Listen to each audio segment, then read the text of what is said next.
clips. I'm really excited about my butterfly clips. Okay, anyways, we're not here just to talk about my butterfly clips. Or are we? Should we talk about butterfly clips and how they were just peak fashion in the 90s and early 2000s? Probably not.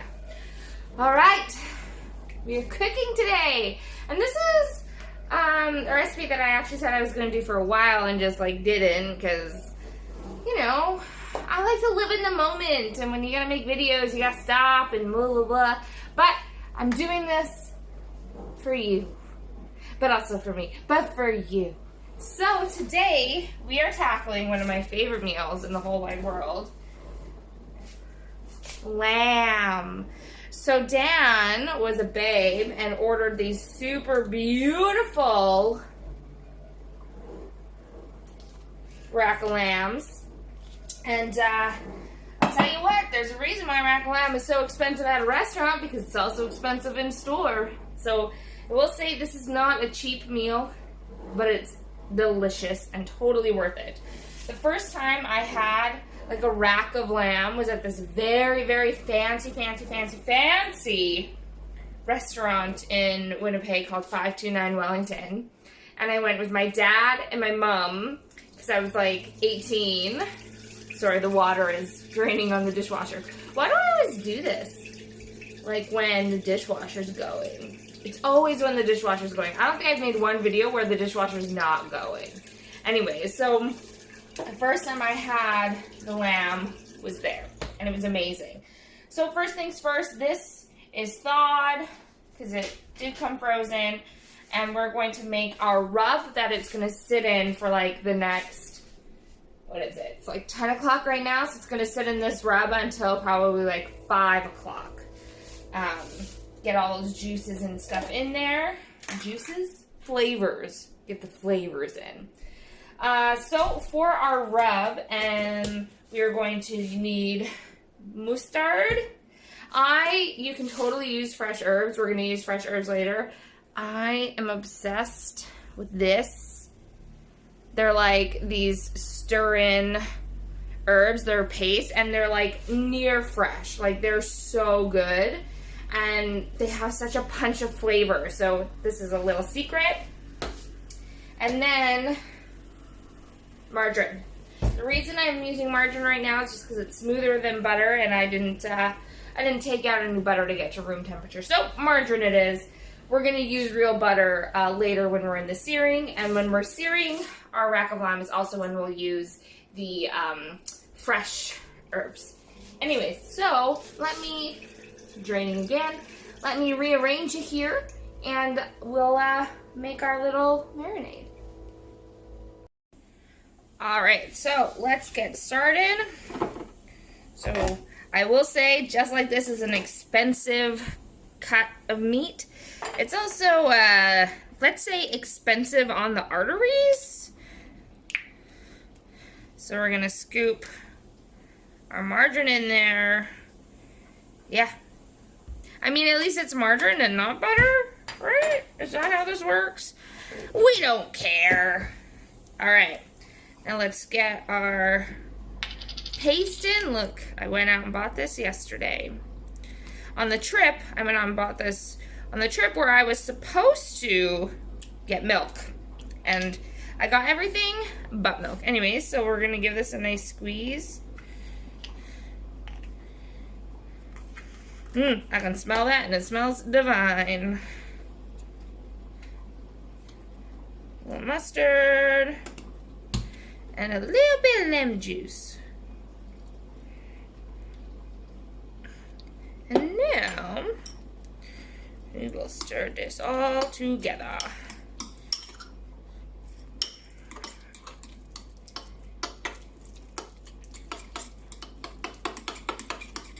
Oh man, that smells good. So mix, mix, mix.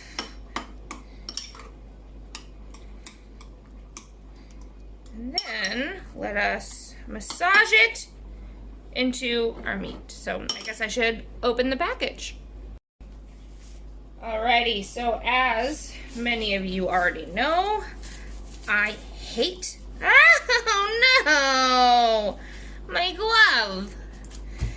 I hate touching raw meat with my bare hand, so I like to wear gloves, and one of my gloves just broke. So, I'm pretty sure I can do this one-handed though. Alright, I'm going to grab the racks of lamb. Boom! Beautiful New Zealand lamb. Pretty good Frenching. I appreciate that. So when I say Frenching, it means that I guess it could have gone a little bit lower. I mean, I don't know how to do it, to be honest. But so where it goes all the way down to the chop, these bones are nice and clean, so that's nice. And a lot of this fat is going to render. So, oh my gosh, it smells so good already. I love lamb. We're going to pat it dry. Just get some of that excess water off of it. So a lot of people, their complaint when it comes to lamb is that it tastes too wild. It's too wild, it's too tough. Well, babes, it's because you're not searing it right. It's because you're not cooking it right. Let's change your mind. All right, so let's go ahead. Take our marinade, and we're gonna slather it all over this bad boy. Nice. Really rub it in.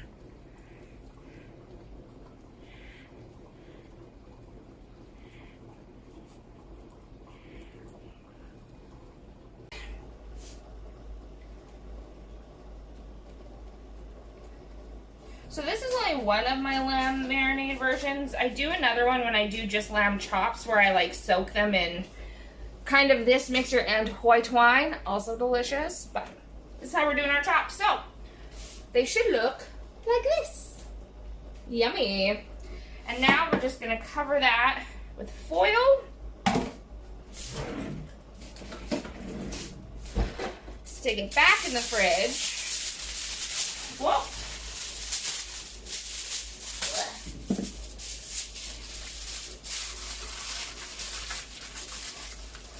Let it get all delicious like and tender and good. And then this part is important, and I need you to listen very, very carefully to this next part that I'm going to tell you. With your meat, with any meat, don't just take it right from the fridge and cook it. It needs to come to room temperature. This is very important. This helps all the juices settle. This helps it stay flavorful. Hello, little girl. Okay? So, before you're ready to cook, you will take this out of the fridge about an hour before you want to cook it, okay? It should be room temperature. And that way you're going to get like a really nice sear when we go to sear it. Okay, I'll see you guys in like 7 hours or something. Okay, bye. So, as you can see, I'm sure you can hear the dogs wrestling in the background. Oh boy. Oh, are they done? Okay. So, as you can see, my hair is different because it's a different day. We ended up not having our lamb. Oh my gosh. Okay. They obviously need my attention, so I'll see you guys in a minute. Okay, see, that's what happens when you have big dogs in a little house. You know, that's what it is. So like I was saying, it is a different day. It is now Sunday. We ended up not having our lamb on Friday, and then Saturdays we live streamed, so by the time I actually made dinner, it would have been like 10:30.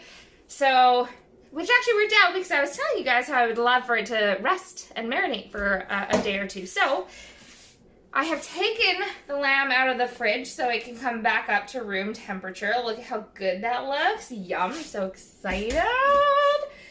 And now we're gonna get our side going. Well, we're going to do two sides. Mashed potatoes. I've shown you how to make mashed potatoes. Have I shown you how to make mashed potatoes? You know how to make mashed potatoes, so I'm not going to do that. But I will show you how I throw our veggies together today. So, we're doing sweet potato, broccoli, mushrooms, and onion. So in the oven first is going to be our sweet potato, because that's going to take the longest. And then I will show you our secret ingredient for what's going to make these vegetables extra delicious. And yeah, so there you go. I'll get to starting the sweet potato. All right, so we are going to shred this bad boy.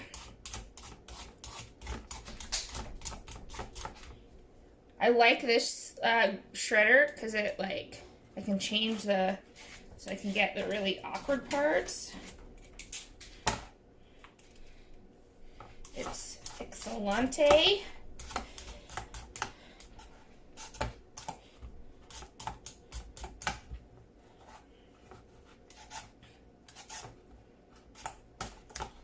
wish I could buy these pre-shredded. Peeled. Why do I keep saying shredded?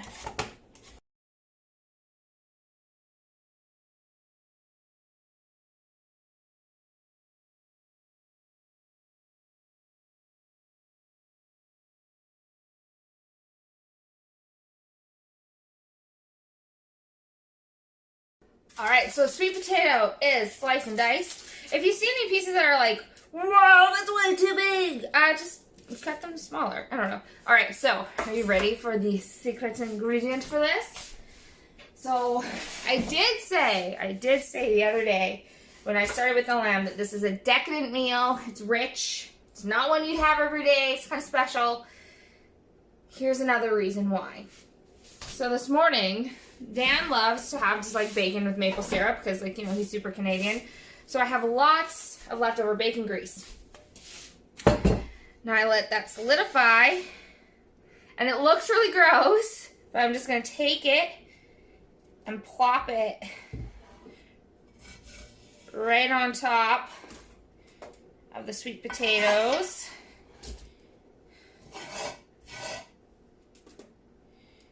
And yeah, it's going to look kind of gross, but it's going to taste delicious.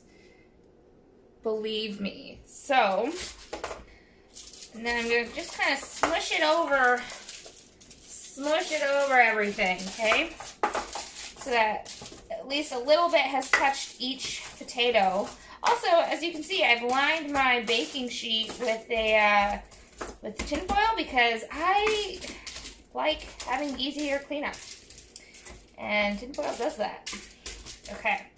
So like I said, your sweet potatoes was probably going to take you the longest out of all your vegetables to cook. So, into the oven, 350. Until it's, I'd say, about halfway done. So, until it's fork tender, but it hasn't started, crisping. Because we do want it to crisp, but not yet. Okay, into the oven it goes. Alright, so, checking on our sweet potatoes here. So, you can see, they're fork tender, but they're starting to crisp and get brown, but they're not there yet. So, now is when I'm going to add the onions in. So let's do that, shall we?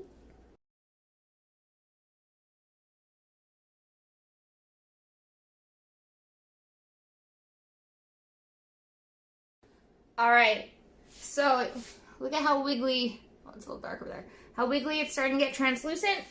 That means our onions are well on their way to be caramelized. So we can now add our broccoli and mushrooms into that pan. And everything should be timed out so that it all turns out how I want it to. Just how I want it to. I feel like these butterfly clips look so cute. Okay. Timing right now. So as soon as we start the lamb, timing is going to be everything. Man, look at these bags under my eyes. What is that? Jeez, 32 going on 80 apparently. Wee.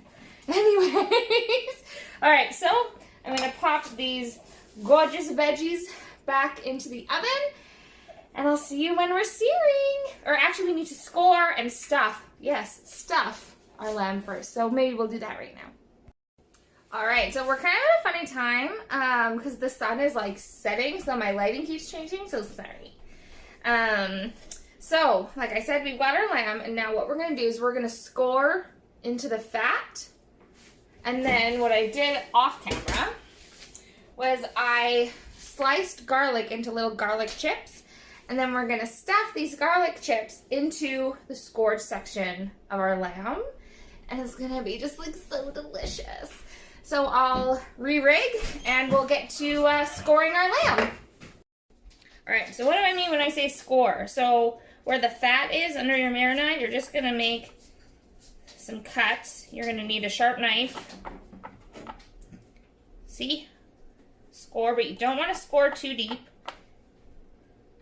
Just enough to get into that fat a little bit.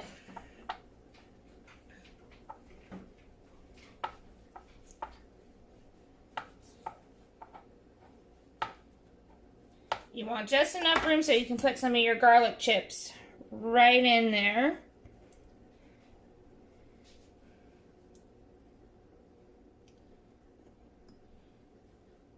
Because lamb chops aren't actually that thick. They're a lot thinner than you'd realize. But you don't want to go right into the chop.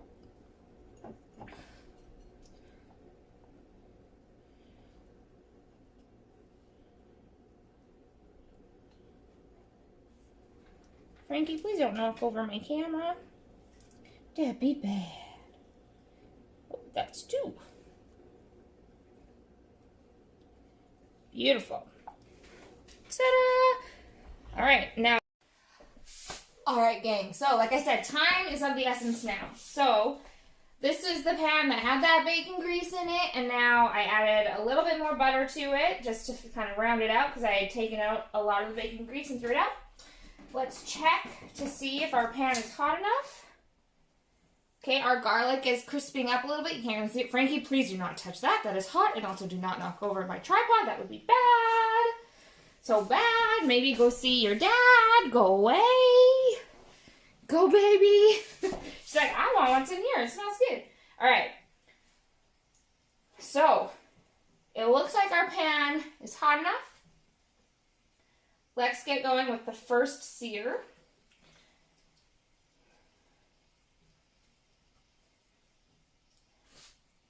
Yep, that's what we want here.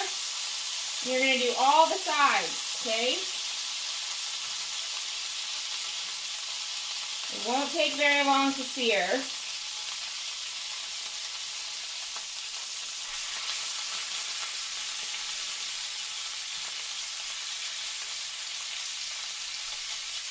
Like this is my nervous hand. You want that bubbling. And it's really hard. I know it's really hard to be patient at this point, but you gotta be patient.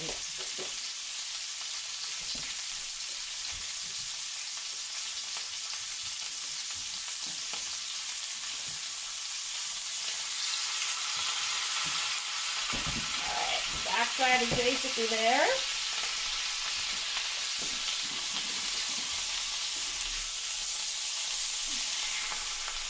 See, we've got some nice brown crispy edges there. That's what we want.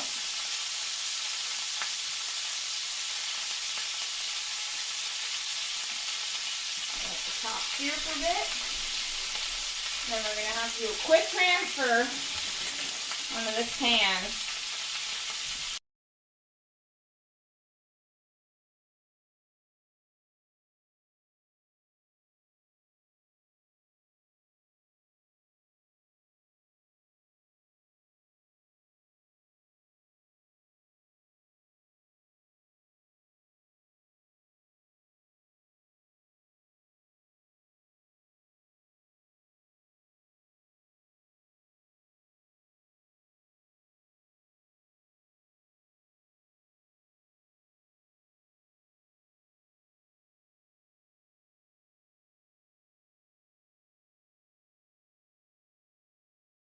these veggies. Look how good those look. Boom. Bottom rack to go. Perfect. Okay. Shove this guy over as much as you kind of can.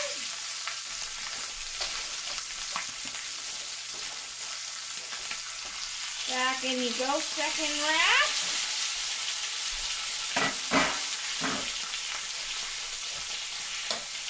Heat off. This is the part that's not as fun, just because the chances of burning your fingies is high.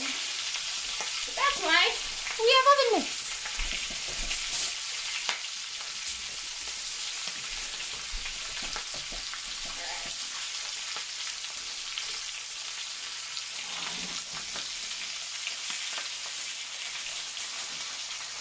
Tinfoil over. We're going to roast it. And what we're looking for is an internal. Maybe I'll just do this first. Okay. So oven is, let me just, what's happening here? What's happening? Okay. So the oven, that's going to fall over. Blah. Okay. Now, look at the fun rainbow. That's fun. So the oven is at 400. We are going to roast our rack of lamb until it reaches an internal temperature of between 125 and 135 Fahrenheit. So 125, you're going to get closer to the rare. 135, you're going to get more of the medium rare. Dan likes it medium rare, so that's what we're going to kind of aim for here. And it shouldn't take super long. Like, it's probably only going to be about, I'm going to go with like 7-ish minutes. So I'll turn this off.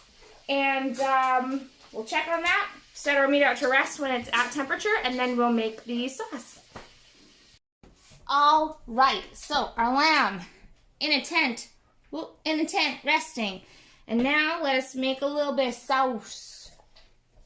So this is the same time we cooked in it, lots of good things in there, and we want them all. So pan's already hot, so I'm just going to put the heat to like a medium. I'm going to add the remainder of my garlic chips. And my beef broth.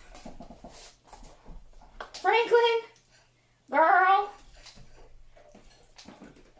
I don't know how much that was. A couple splashes. Okay. And then, as always, gotta add a little bit more butter because everything's better with butter, but just a little bit. Now, once that starts kind of bubbling, is when we're gonna get to making it nice and thick. So I'm also going to add in my rosemary sprigs, or my thyme sprigs, because the store didn't have any fresh rosemary, which made me sad.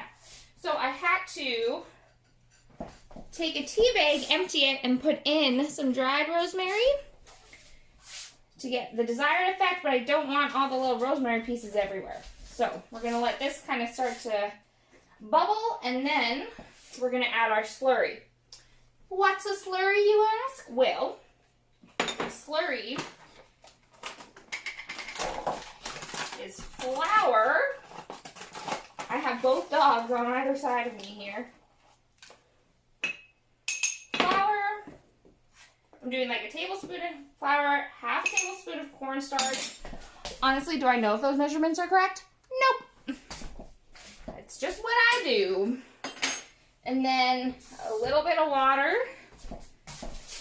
And then you mix it all together till it's almost like a glue-ish paste. Oh man, nailed that consistency. So it's kind of like glue now. And that's what's going to thicken everything up. Ooh, so look, see? We're starting to bubble here. Well, I need some... The sunset's not really helping for lighting, hey, you guys? Let's see what I can do here.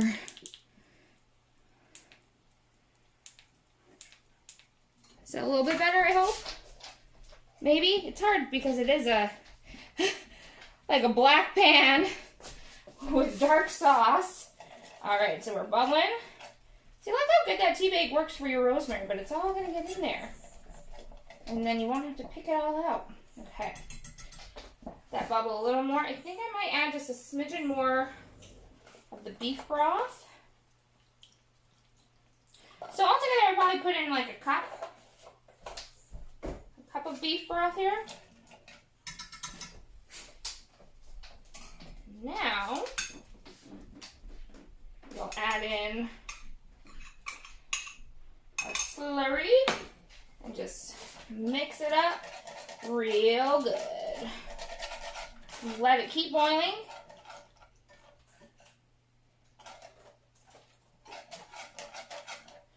Okay, we're gonna take out our tea bag here right away.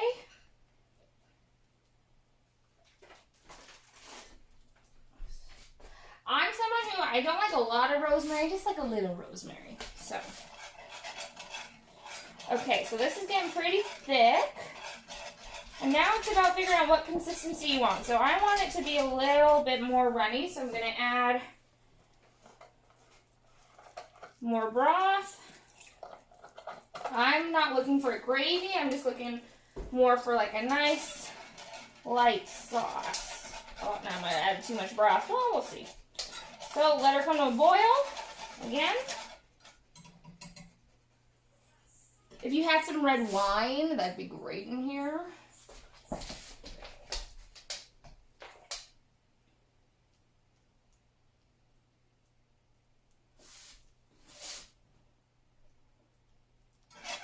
Getting some boils. Let's go, let's go. Oh no!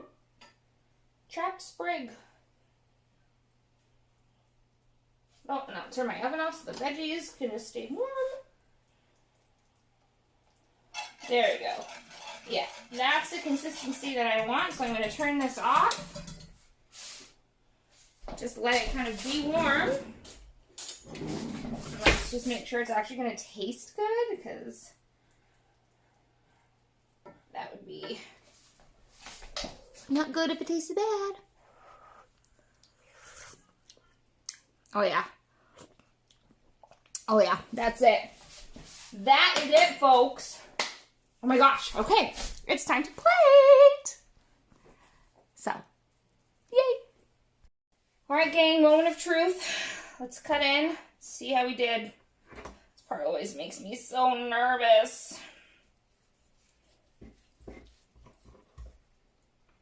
Oh, look at that. A beautiful medium rare. Oh, I'm so excited. Beautiful. Okay, I'm going to finish chopping these, and then I'll plate, and you'll see that. And oh my gosh, then it's time to eat, and I'm so hungry. Oh, I'm so happy. All right, you guys, we're almost done with our plating. We're going to get some of this jus.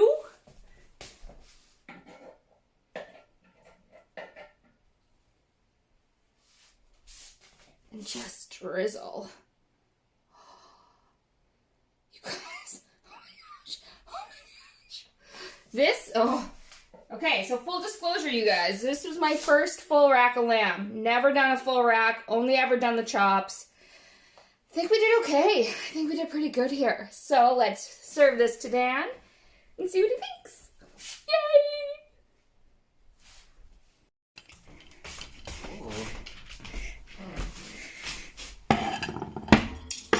Presentation, what do we think? 10 out of 10. Excellent. Man, look at all those Amazon boxes. You gotta do something about that. To shoot from this angle. Wow, just cavemanning it. Pretty good. What? You're literally dipping it in the mashed potato? I've never seen anybody eat a rack of lamb like this. Then I can get a vegetable on it too. You're like making a rack of lamb kebab. Shepherd's pie of rack of lamb. Oh my gosh. Oh, good. So there you go. Dan eats rack of lamb. Like the garage caveman he is. I do what I can.